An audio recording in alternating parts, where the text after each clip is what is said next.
কল্পনা করুন এমন এক পৃথিবী যেখানে মাটি থেকে আগুনের শিখা বের হয় আর আকাশ জুড়ে নাচে সবুজ আলোর মায়াবী ভূত, যেখানে বালু কুচকুচে কালো আর পাহাড়ের ভাঁজে বাস করে এমন এক জাতি যাদের সাধারণ চোখে দেখা যায় না। না, এটা কোনো হলিউড সিনেমার সেট নয়। আমাদের এই চিরচেনা পৃথিবীর বুকেই আছে এমন এক দেশ যাকে বলা হয় ল্যান্ড অফ ফায়ার অ্যান্ড আইস বা আগুন আর বরফের দেশ, আইসল্যান্ড। কিন্তু কেন আইসল্যান্ডের মানুষ আজও রাস্তা তৈরির সময় এলভস বা বামনদের ভয়ে নকশা বদলে ফেলে? কেন ব্ল্যাক স্যান্ড বিচে পা রাখলে মানুষ চিরতরে হারিয়ে যায়? আজ আমরা পাড়ি দেব সেই পরাবাস্তব রাজ্যে যেখানে বিজ্ঞান হার মানে আর রূপকথা ডানা মেলে। আগামী কয়েক মিনিটে আমরা আইসল্যান্ডের এমন সব লুকানো বিস্ময় উন্মোচন করব যা আগে কখনো শোনেননি। ভিডিওর একদম শেষে থাকবে এমন এক রহস্য যা শুনলে আইসল্যান্ড সম্পর্কে আপনার ধারণা চিরতরে বদলে যাবে। আপনি কি প্রস্তুত অন্য এক পৃথিবীতে ভ্রমণের জন্য? আসসালামু আলাইকুম, স্বাগতম আমার চ্যানেল আর প্রকৃতি বিলাসে। আজ নিয়ে আসলাম আবার একটি নতুন ইন্টারেস্টিং ভিডিও নিয়ে।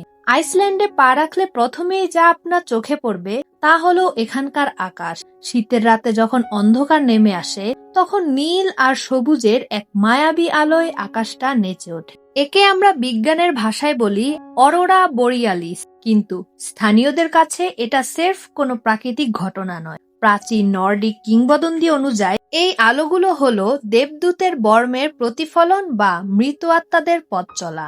আইসল্যান্ড পৃথিবীর একমাত্র জায়গা যেখানে আপনি দুটি মহাদেশীয় টেকটনিক প্লেটের উত্তর আমেরিকা ও ইউরেশিয়ার মাঝখানে ডাইভ দিতে পারেন। এখানকার পানি এতটাই স্বচ্ছ যে 100 মিটার গভীর পর্যন্ত পরিষ্কার দেখা যায়, মনে হয় আপনি মহাকাশে ভাসছেন। আইসল্যান্ডের দক্ষিণ উপকূলে রয়েছে বিখ্যাত রেইনি সোফিয়ারা বিচ। এখানে বালু কেন কালো? কারণ এটি আগ্নেয়গিরির জমাট বাঁধা লাভা থেকে তৈরি। কিন্তু এই সৈকত যতটা সুন্দর ততটাই অভিশপ্ত। এখানকার ঢেউগুলোকে বলা হয় স্নিকার ওয়েভস। কোনো সংকেত ছাড়াই হঠাৎ বিশাল উচ্চতার ঢেউ তীরের অনেক উপরে উঠে আসে। পর্যটকরা যখন ছবি তোলায় ব্যস্ত থাকে তখন এই ঢেউ সেকেন্ডের মধ্যে তাদের টেনে নিয়ে যায় গভীর অতল সমুদ্রে। আজ পর্যন্ত কতজন যে এই সৈকতে অদৃশ্য হয়ে গেছে তার সঠিক হিসাব নেই।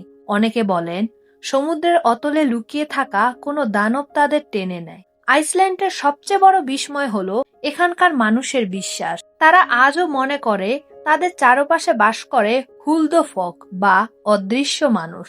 তারা আমাদের মতোই দেখতে, কিন্তু তারা থাকে সমান্তরাল এক জগতে।